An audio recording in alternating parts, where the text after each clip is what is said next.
ಚಾನಲ್ಗೆ ಸ್ವಾಗತ. ಎಲ್ಲರಿಗೂ ನಮಸ್ಕಾರಗಳು.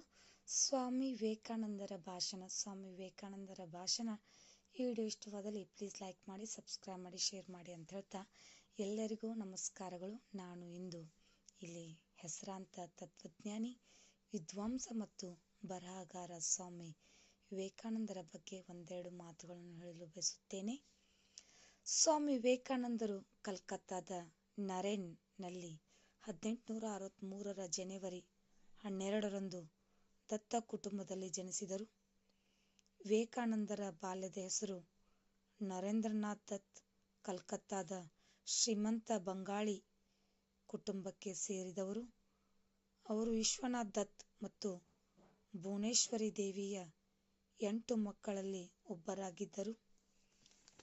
ಜನವರಿ 12, 1863ರಲ್ಲಿ ಸ್ವಾಮಿ ವಿವೇಕಾನಂದರು ಜನಿಸಿದರು. ಅವರ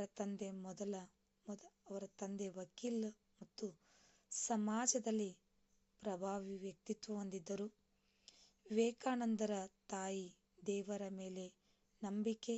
ವಿವೇಕಾನಂದರು ಹಿಂದೂ ಧರ್ಮದ ಬಗ್ಗೆ ಪಾಶ್ಚಿಮಾತ್ಯ ಜಗತ್ತನ್ನು ಬೆಳಗಿಸಿದ ಕೀರ್ತಿಗೆ ಪಾತ್ರರಾಗಿದ್ದಾರೆ. ಸ್ವಾಮಿ ವಿವೇಕಾನಂದರ ಜನ್ಮದಿನದ ನೆನಪಿಗಾಗಿ ಜನವರಿ 12ರಂದು ರಾಷ್ಟ್ರೀಯ ಯುವ ದಿನವನ್ನು ಆಚರಿಸಲಾಗುತ್ತದೆ. ಕಲ್ಕತ್ತಾ ವಿಶ್ವವಿದ್ಯಾಲಯದಲ್ಲಿ ಪದವಿ ಪೂರ್ಣಗೊಳಿಸಿದರು. ಪದವಿ ಮುಗಿಸಿದ ನಂತರ ಅವರು ಕಾನೂನನ್ನು ಮುಂದುವರಿಸಿದರು ಮತ್ತು ಕಲ್ಕತ್ತಾದ ಉಚ್ಚ ನ್ಯಾಯಾಲಯದಲ್ಲಿ ವಕೀಲರಾಗಿ ಅಭ್ಯಾಸ ಮಾಡಿದರು.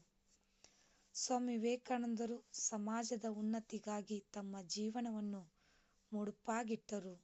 ಅವರ ಗುರುಗಳು ಹೆಸರಿನ ರಾಮಕೃಷ್ಣ ಮಿಷನ್ ಅನ್ನು ಸ್ವಾಮಿ ವಿವೇಕಾನಂದರು 1987ರ ಮೇ 1ರಂದು ಆಯೋಜಿಸಿದರು ಮತ್ತು ಸ್ಥಾಪಿಸಿದರು. ಅವರ ಬೋಧನೆಗಳು ಭಾರತ ಮತ್ತು ಜಗತ್ತಿಗೆ ಅವರ ಕೊಡುಗೆ. ಅವರು ತಮ್ಮ ಅದ್ಭುತ ಭಾಷಣದ ಮೂಲಕ ವಿಶ್ವ ಸಂಸ್ಕೃತಿ ಧರ್ಮದ ಮೇಲೆ ಶಾಶ್ವತ ಪ್ರಭಾವ ಬೀರಿದರು. ಸ್ವಾಮಿ ವಿವೇಕಾನಂದರು ಸ್ಫೂರ್ತಿದಾಯಕ ಜೀವನವನ್ನು ನಡೆಸಿದರು ಎಂದು ಹೇಳುವ ಮೂಲಕ ನಾನು ಮುಕ್ತಾಯಗೊಳಿಸಲು ಬಯಸುತ್ತೇನೆ.